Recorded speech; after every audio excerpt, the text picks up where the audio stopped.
Hello viewers, Assalamu alaikum. This is Raihan Ahmed, assistant teacher, দাউপ international school. সুপ্রিয় শিক্ষার্থীরা, আশা করছি সবাই তোমরা নিশ্চয়ই অনেক ভালো আছো, সুস্থ আছো। তো আজকে এই করোনা ভাইরাসের কারণে যেহেতু আমরা বিদ্যালয়ে আসতে পারতেছি না, কাজেই আমাদেরকে বাসায় বসেই পড়ালেখা করতে হচ্ছে। তো আমরা আজকে তোমাদের জন্য আমি যে ক্লাসটি নিয়ে এসেছি সেটি হচ্ছে নবম দশম শ্রেণীর ইংলিশ ফার্স্ট পেপারের উপরে ক্লাসটি নিয়ে এসেছি। নবম এবং দশম শ্রেণীর ছাত্রছাত্রীদের জন্য ইংরেজি প্রথম পত্রে তোমরা জানো যে গ্রাফ এন্ড চার্ট নামক একটি প্রশ্ন আসে, যাতে 10 মার্কসের একটি প্রশ্ন এসে থাকে। তো শুধু নবম দশমী না, ইন্টারমিডিয়েট লেভেলেও গ্রাফ এন্ড চার্টের উপরে 10 মার্কসের একটি প্রশ্ন এসে থাকে। তো আজকে আমরা জানবো যে গ্রাফ এন্ড চার্ট প্রশ্নতে আমরা কিভাবে 10 মার্কস অবটেইন করতে পারি সেই নিয়ম সম্পর্কে। তো প্রথমেই দেখো, আমি এখানে লিখে দিয়েছি যে অল ইন ওয়ান মানে কি?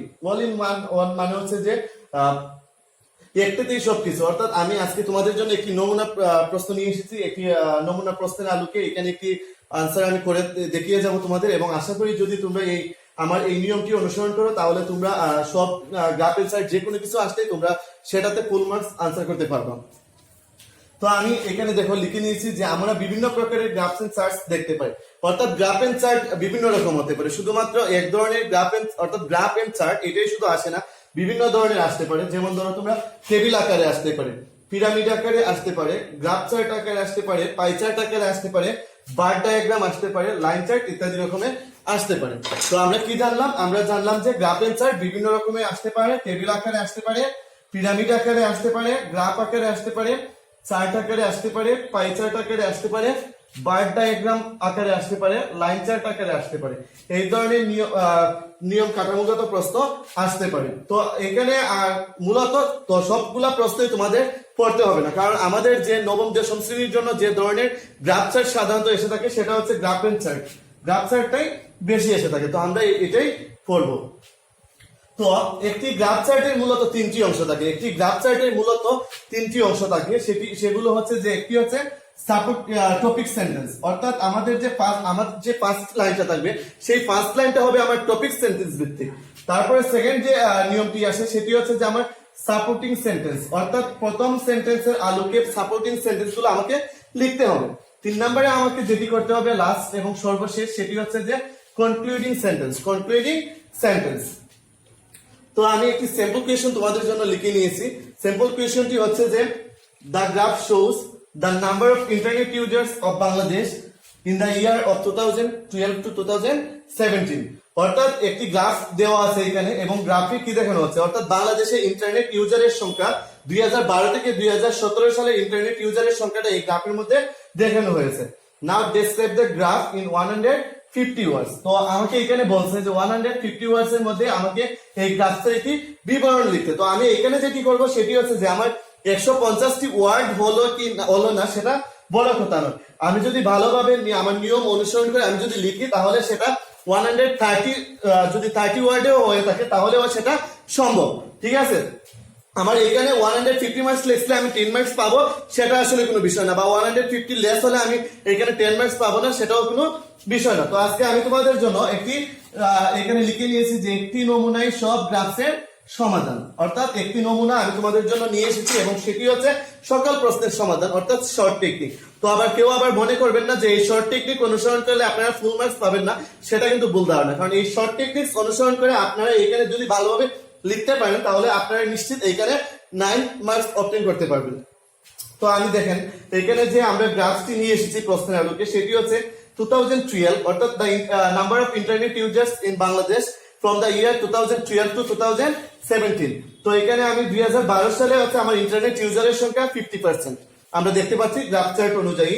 তো আমরা দেখতে পাচ্ছি 2013 সালে আমাদের ইন্টারনেট ইউজারের সংখ্যা বেড়ে 60% হয়েছে। আবার 2014 সালে ইন্টারনেট ইউজারের সংখ্যা একটু কমে গিয়ে 55% হয়েছে। আবার 2015 সালে আমাদের ইন্টারনেট ইউজারের সংখ্যা ছিল 70%। 2016 সালেও সেটা অপরিবর্তিত থেকে সেটা 70%ই রয়ে গেল। আমরা দেখতে পাচ্ছি যে 2017 সালে ইন্টারনেট ইউজারের সংখ্যা 80%-এ গিয়েছে, এবং এটাই হচ্ছে সবচেয়ে হাইয়েস্ট লেভেল, এবং সবচেয়ে লোয়েস্ট হচ্ছে এখানে 50%। অর্থাৎ আমরা দেখতে পাচ্ছি কি গ্রাফ চার্ট অনুযায়ী যে আমরা দেখতে পাচ্ছি 2012 সালে ইন্টারনেট ইউজারের সংখ্যা ছিল সবচেয়ে কম এবং সেটা ছিল 50%, এবং সবচেয়ে বেশি ইন্টারনেট ইউজারের সংখ্যা ছিল 2017 সালে, এবং the number of internet users were 80%। It's okay. তো আমরা এখানে যে নমুনাটি নিয়ে এসেছি সেটি আমরা দিচ্ছি। তো প্রথম আমরা কিন্তু বলছিলাম যে প্রথমে টপিক সেন্টেন্স আসে, তো এখানে আমি দিয়েছি দ্য গ্রাফ শোজ দ্য, অর্থাৎ আমার প্রথম যে সেন্টেন্সটি আসবে সেটি আসবে যে দ্য গ্রাফ শোজ দ্য, অর্থাৎ দ্য গ্রাফ শোজ দ্য, এটা প্রত্যেকটা প্রস্তুতি আমরা ইউজ করব। এই যে নমুনাটি, এই নমুনাটি আমরা অনুসরণ করব। তো দ্য গ্রাফ শোজ দ্য, এরপরে আমরা যে বিষয়টি লিখবো সেটি হচ্ছে মূল বিষয়বস্তু।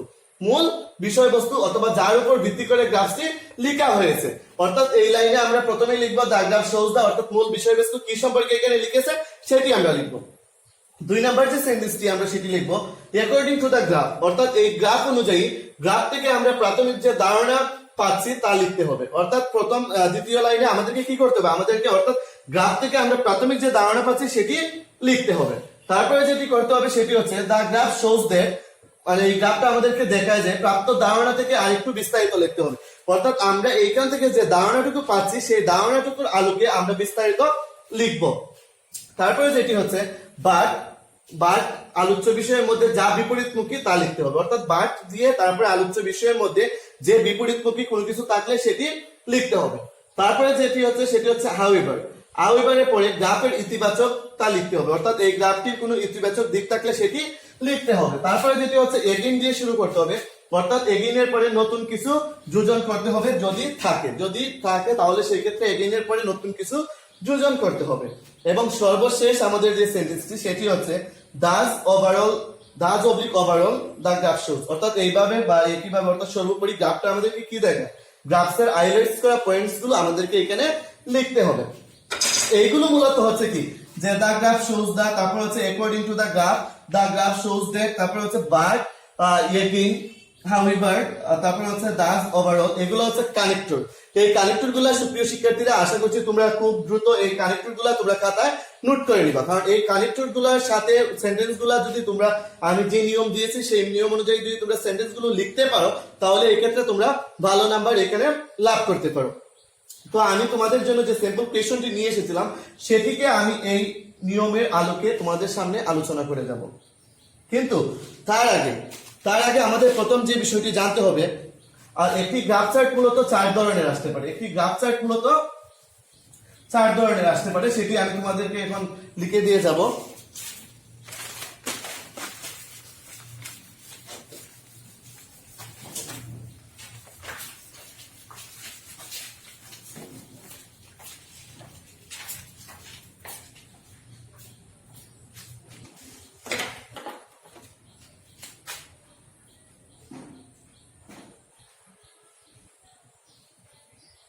গ্রাফ চার্ট মূলত 4 ধরনের হতে পারে। তো 4 ধরনের হতে পারে। তো সুপ্রিয় শিক্ষার্থীরা, কি কি ধরনের আসতে পারে সেটি আমি তোমাদের সামনে এই মুহূর্তে লিখে দিয়ে যাব বোর্ডে। তো 4 ধরনের আসতে পারে, যেমন ধরো তোমরা হচ্ছে কি একটি গ্রাফে 4 ধরনের টেন্স অর্থাৎ 4 ধরনের নিয়ম থাকতে পারে। সেটি হচ্ছে যে প্রথমে আমি দিলাম তোমাদের জন্য ঊর্ধ্বমুখী ট্রেন্স এখানে থাকতে পারে। তো ঊর্ধ্বমুখী যদি আমার থাকে তাহলে ঊর্ধ্বমুখীতে আমার যেভাবে কাজ করতে হবে সেটি হচ্ছে কি, ঊর্ধ্বমুখী হলে আমাদের যে নিয়মটি অনুসরণ করতে হবে টু ইনক্রিজ অথবা ক্লাইম্ব টু,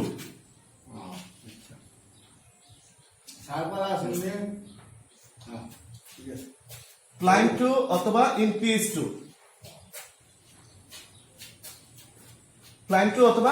ইনক্রিজ টু, তারপরে যেটি করতে হবে সেটি হচ্ছে যে ঊর্ধ্বমুখীর পরে আমাদেরকে আসতে পারে নিম্নমুখী।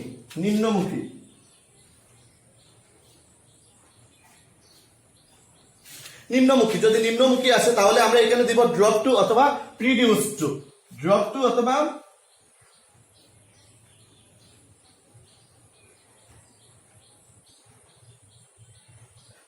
যেমন এখানে আমরা দেখতে পাচ্ছি যে 2013 ছিল 60%, তারপরে হচ্ছে এখানে 2014 গিয়ে সেটা নিম্নমুখী হয়ে গেছে অর্থাৎ 55% হয়ে গেছে। ওই ক্ষেত্রে আমরা ড্রপ টু দিব অথবা রিডিউস টু দিব। তারপরে যেটা হচ্ছে সেটি হচ্ছে যে অপরিবর্তনযোগ্য,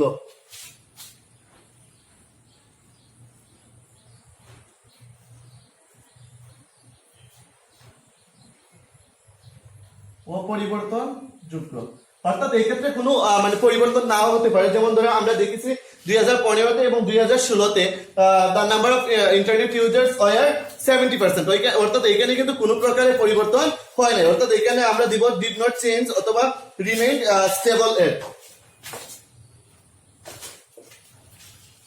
ডিড নট চেঞ্জ, অথবা আমরা যেটা দিব সেটা হচ্ছে যে কি, যে রিমেইনস স্টেবল এট।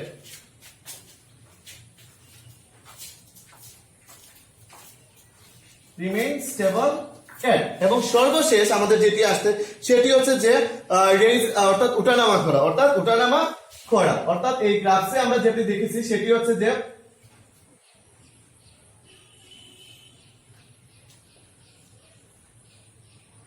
যদি উঠানামা যদি থাকে তাহলে সেটা করতে হবে কি, রেইজ এন্ড ফল, অর্থাৎ উঠানামা করে। এখানে আমরা দেখছি যে 2012-তে এটা ছিল 50%, 2016-তে গিয়ে 13-তে গিয়ে এটা বাড়ছে, আবার 2014-তে এসে সেটা কমে গিয়েছে, অথবা ফ্লাকচুয়েট অ্যারাউন্ড।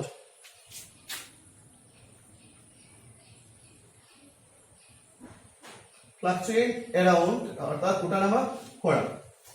তো এই 4 ধরনের মূলত আমাদের গ্রাফ চার্ট আসতে পারে, সেটা আমরা দেখলাম। তো আজকে প্রথমে যেটি আমি তোমাদের সামনে আবারও বিশ্লেষণ করছি, অর্থাৎ আমাদের গ্রাফ চার্টটা এইভাবে আসতে পারে যে ঊর্ধ্বমুখী, অর্থাৎ 2012 সালে ছিল 50%, 2014-13-তে গিয়ে সেটা হচ্ছে 60%, 2015-তে গিয়ে এটা হচ্ছে 70%, 2016-তে গিয়ে এটা হচ্ছে 80%। অর্থাৎ এইটা হচ্ছে কি, এইটা হচ্ছে শুধু উপরের দিকে বাড়বে, অর্থাৎ ধাপে ধাপে শুধু সেটা বেড়ে যাবে। তো ঊর্ধ্বমুখী আকারে যদি গ্রাফ এসে থাকে তাহলে সেখানে আমরা দিব কি, ক্লাইম্ব টু, অর্থাৎ বেড়ে এটা হয়েছে। তারপরে হচ্ছে যে ইনক্রিজ টু, বৃদ্ধি পেয়েছে। যদি নিম্নমুখী হয়, অর্থাৎ 2012-তে ছিল সেটা ছিল আপনার ধরেন 30%, 2013-তে গিয়ে সেটা নেমে হচ্ছে 25%, 2014-তে গিয়ে 20%। এইভাবে যদি এটা শুধু গ্রাফে যদি নিচের দিকেই শুধু নামে পার্সেন্টেজটা, তাহলে সেটা আমরা দেবো ড্রপ টু অথবা রিডিউস টু। আর যদি অপরিবর্তনযোগ্য থাকে, অর্থাৎ যে নাম্বার অফ পার্সেন্ট, অর্থাৎ পার্সেন্টের সংখ্যাটা যদি অপরিবর্তিত থাকে, অর্থাৎ কোনো প্রকারের পরিবর্তন যদি না হয়, তাহলে সেক্ষেত্রে আমাদেরকে যেটি করতে হবে সেটি হচ্ছে ডিড নট চেঞ্জ অথবা রিমেইন স্টেবল এট। এবং উঠানামা করা, যদি আমরা দেখি যে গ্রাফের মধ্যে যদি পার্সেন্টেজ যদি উঠানামা করে, ওই ক্ষেত্রে আমরা দেব রেইজ এন্ড ফল অথবা ফ্লাকচুয়েটেড অ্যারাউন্ড। ইটস ওকে সুপ্রিয় শিক্ষার্থীরা, তো আমরা আজকে তোমাদের জন্য যে প্রশ্নটি নিয়ে এসেছিলাম আমি, সেই প্রশ্নটি এখন আলোচনা করব এই নিয়মের উপর ভিত্তি করে। আশা করছি যদি তোমরা এই নিয়মটি ভালো করে বুঝতে পারো তাহলে তোমাদের আর গ্রাফ চার্টের উপরে কোনো সমস্যা থাকবে না। তো আমরা প্রশ্নটা কি দেখেছিলাম, the graph shows the number of internet users of Bangladesh in the year of 2012 to 2017। অর্থাৎ এখানে আমরা দেখছিলাম যে বাংলাদেশে ইন্টারনেট ইউজারের সংখ্যা 2012 থেকে 2017 সালে। তো আমি এখানে আমাদের প্রথম যে কিটি ছিল, নিয়মটি ছিল, সেটি ছিল কি, যে দ্য গ্রাফ শোজ দ্য মূল বিষয় অথবা যার উপর ভিত্তি করে গ্রাফ। তো মূল বিষয়টা আমরা লিখি এখানে। তো আমরা মূল বিষয়টা কি জানি, এটা কিসের উপর ভিত্তি করে, ইন্টারনেট ইউজারের উপর। তাহলে the graph shows the number of internet users of Bangladesh. মূল যে বিষয়টি সেটি হচ্ছে কি, the number of internet users of Bangladesh. তার মানে আমার ফার্স্ট সেন্টেন্স অর্থাৎ টপিক সেন্টেন্সটি কি আসবে, the graph shows that, the graph shows that the number of internet users in Bangladesh,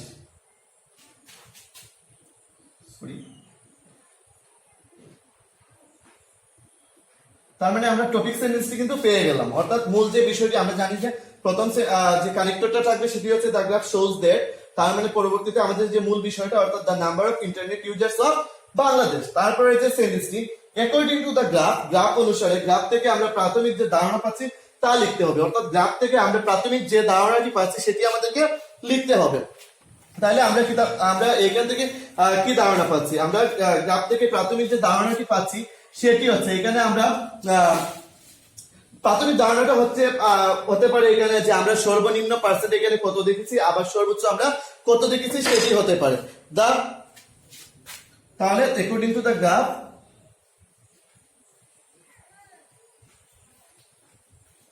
the lowest percent was in the year, the lowest percent the lowest percent of the in the ইয়ার হচ্ছে এখানে কি যে সবচেয়ে অর্থাৎ সবচেয়ে কম lowest percent এখানে কি ছিল 2012 সালে ছিল was in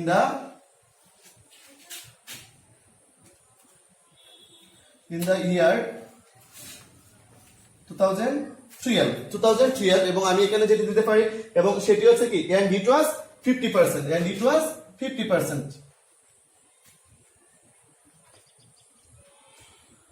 it was 50% অর্থাৎ যেহেতু এখানে আমাদের জায়গার সংকুলতার কারণে আসলে আমরা ফুললি ভাবে লিখতে পারি না আর আশা করছি আমরা যে তোমরা যেহেতু খাতা কলমে লিখতেছো সেটি আমি মুখে বলে দিলেও তোমরা লিখতে পারবা তো এখানে আমি দিয়েছিলাম যে প্রাথমিক ধারণা থেকে অর্থাৎ the lowest percent was the in the year 2012 was were 50% ঠিক আছে অর্থাৎ এখানে তোমরা পার্সেন্টেজ দিতে পারো যে দ্য হাইয়েস্ট পার্সেন্ট অথবা the highest users were in the year of 2017 and it was 80% it was about 80% ঠিক আছে অর্থাৎ প্রাথমিক ধারণা থেকে আমরা সেটি আলোচনা করতে পারি পরের যে আমাদের যে সেন্টেন্সটি অর্থাৎ কানেক্টিভটি রয়েছে সেটি হচ্ছে দ্য গ্রাফ শোজ দ্যাট ধারণা থেকে আরেকটু বিস্তারিত লিখতে হবে অর্থাৎ আমরা যে ধারণাটি পেয়েছি সেটি থেকে আরেকটু বিস্তারিত লিখতে হবে তাহলে কি আমরা ধারণাটি বিস্তারিত যদি লিখি তাহলে সেটি হচ্ছে কি আমরা দেখতে পাচ্ছি এই গ্রাফটা কোন ধরনের অর্থাৎ এই গ্রাফটি আমাদের উঠানামা করতেছে গ্রাফটি উঠানামা করতেছে তাহলে আমরা এখানে দিতে পারি দ্য গ্রাফ শোজ দ্যাট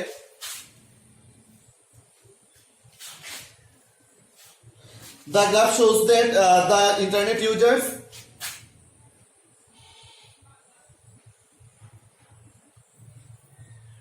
যেহেতু এটা ওঠানামা করতেছে তাহলে সেটা কি দিতে পারি রেজ এন্ড ফল অথবা ফ্লাকচুয়েটেড অ্যারাউন্ড তাহলে the internet users fluctuated around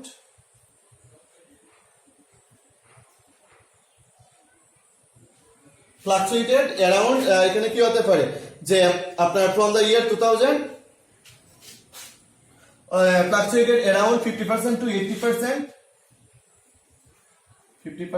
80% from the year 2012 to 2017 ঠিক আছে তারপরে আমাদের যেটি হচ্ছে সেটি হচ্ছে আলোচ্য বিষয়ের মধ্যে যা বিপরীতমুখী তা লিখতে হবে বাট কানেক্টর থাকবে এবং তারপরে আলোচ্য বিষয়ের মধ্যে যা বিপরীতমুখী তা আলোচনা করতে হবে তো এখানে আমরা দিতে পারি but in the next year 2012 তারপর হচ্ছে 2013 the number of internet users were increased 10% ঠিক আছে আবার আমরা 2014 সালে দিতে পারি সেটা কমে 55% হয়েছে অর্থাৎ এই ক্ষেত্রে 5% আমাদের লেস হয়েছে তারপরে আমাদেরকে দিতে হবে যেটা হাউএভার গ্রাফের যা ইতিবাচক তা লিখতে হবে যদি আমাদের এখানে ইতিবাচক কোনো কিছু থাকে তাহলে সেটা লিখতে হবে ঠিক আছে তো আমরা এখানে দিতে পারি however in the year 2015 to 2016 ঠিক আছে তাহলে the number of internet users did not change অর্থাৎ কি হয়েছে না 2015 থেকে 2016 সালে অর্থাৎ ইন্টারনেট ইউজারের সংখ্যা আমাদের কি হয় না রিমেইন স্টেবল এট 70% অর্থাৎ কি হয়েছে যে আমাদের এখানে কোনো 2016 থেকে 2017 সালে কোনো পরিবর্তন হয়নি তারপরে আমাদের লিখতে হবে এগেইন অর্থাৎ নতুন কিছু যদি যোজন করার থাকে তাহলে সেক্ষেত্রে আমাদেরকে তাই লিখতে হবে আচ্ছা এগেইন আমরা এখানে দিতে পারি যে again in the year 2017 we notice that the highest percent was 80% ঠিক আছে অর্থাৎ আমরা এটা লক্ষ্য করতে পারি যে কি 2017 সালে ইন্টারনেট ইউজারের সংখ্যা ছিল সবচেয়ে বেশি এবং সেটি হচ্ছে 80% ঠিক আছে এবং লাস্টে আমাদেরকে যেটি দিতে হবে দাস অথবা ওভারঅল দ্য গ্রাফ শোজ অর্থাৎ হাইলাইট করা বিষয়গুলো আমাদেরকে এই ক্ষেত্রে নিয়ে আসতে হবে তো হাইলাইট করা বিষয়গুলো আমরা কি হতে পারে যে তাহলে দিতে পারি আমরা overall the graph shows the rise and fall of internet users from the year 2012 to 2017 অর্থাৎ rise and fall অর্থাৎ এটা যেহেতু ওঠানামা করছে তাহলে আমরা লাস্টে কি দিতে পারি অর্থাৎ আমাদের যে কনক্লুডিং সেন্টেন্স আমরা দিতে পারি যে however the graph shows the rise and fall of the internet users from 2012 to 2017 তো আমরা এইভাবে এই নিয়মে বসিয়ে আমরা মানে সবগুলা গ্রাফস এন্ড চার্ট যতগুলা গ্রাফস এন্ড চার্ট আছে সবগুলা গ্রাফস এন্ড চার্টেরই কিন্তু আমরা আনসারটা করতে পারবো যদি আমাদের এই কানেক্টিভ গুলো আমরা যদি মনে রাখতে পারি তো আমরা আশা করছি সুপ্রিয় শিক্ষার্থীরা তোমরা সবাই এই কানেক্টিভ গুলো ইতিমধ্যে নোট করে নিয়েছো এবং তোমরা বাসায় সবাই এটার মধ্যে বেশি বেশি করে প্র্যাকটিস করবা আর তোমাদের জন্য আমি আজকে যে মানে বাড়ির কাজটি দিয়ে যেতে চাচ্ছি সেটি হচ্ছে তোমাদের জন্য চট্টগ্রাম বোর্ড 2018 এবং সিলেট বোর্ড 2017 গ্রাফের চার্টটা তোমরা সবাই বাসায় নিজেরা করার চেষ্টা করবা। আর যদি তোমরা করতে পারো তাহলে বুঝবা যে কি তোমাদের গ্রাফ এন্ড চার্টের উপরে আর কোনো প্রকারের কারো কোনো সমস্যা থাকবে না। ঠিক আছে, তারপরেও যদি কারো কোনো প্রকারের সমস্যা থেকে থাকে তোমরা আমাকে আমার ফোন নাম্বারে অবশ্যই কন্ট্যাক্ট করবা, আমি তোমাদেরকে বুঝিয়ে দেওয়ার চেষ্টা করব। সেই পর্যন্ত আমরা সবাই ভালো থাকি, সুস্থ থাকি। আবারও তোমাদের সামনে নতুন কোনো টপিকস নিয়ে আবারও ক্লাসে আসবো। সেই পর্যন্ত সবাই ভালো থাকবা, সুস্থ থাকবা। সবাইকে আবারও আমার সালাম, আসসালামু আলাইকুম।